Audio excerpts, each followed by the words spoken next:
माझ्याकडे मध्यंतरी रतन टाटा साहेब येऊन गेले. मला जे वाटलं, मी जे पाहिलं होतं, मी त्यांच्यासमोर मांडलं. अगदी ते सहज घरी आले होते. सहज घरी आले असताना मी त्यांच्यासमोर काही 2-4 गोष्टी मी त्यांना सांगितल्या. महाराष्ट्रातली सद्यस्थिती सांगितली. मी मागे ताडोबाला गेलो होतो.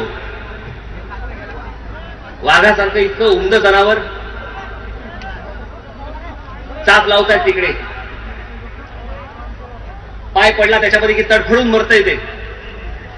अरे हिम्मत असेल तर बंदुकीशिवाय आणि चापाशिवाय जा ना त्याच्यासमोर. घरी परत आला तर मी सत्कार करायला तयार आहे. पण कातडी विकायची, सगळ्या गोष्टी विकायच्या, नख विकायची, हे धंदे, हे उद्योग चालू आहेत. कुठून येतात? जातं कुठे? परराज्यात. मी टाटा साहेबांना सांगितलं, म्हटलं तुम्ही एक काम करा, म्हटलं आमच्या विदर्भामध्ये एवढी जंगल संपत्ती आहे, एवढी सगळी लोक आहेत, इतके सगळे वन्य जीवन आहे. मी म्हटलं तुम्ही ताजची सगळी इतकी देशभरामध्ये रिसॉर्ट काढता, तुम्ही तिथे का नाही काढत? आपण तिथे का नाही येत?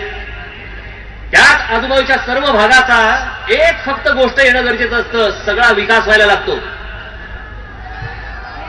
सगळा विकास व्हायला लागतो. जे आज सांगतायत शिकाऱ्यांना की इथे वाघ आहे, मारा त्याला. वाघ दाखवल्यावरती पैसे मिळतात, मारल्याबद्दल पैसे मिळतायत.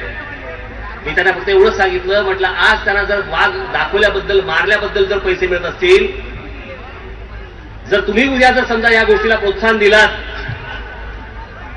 तर उद्या वाघ आलेल्या पर्यटकांना दाखवून देखील पैसे मिळू शकतात. हे ज्या दिवशी त्याला कळेल, त्या दिवशी वाघ मरायचे बंद होतील. त्या दिवशी आपलं वन्यजीवन, वन्य प्राणी हे मरायचे बंद होतील.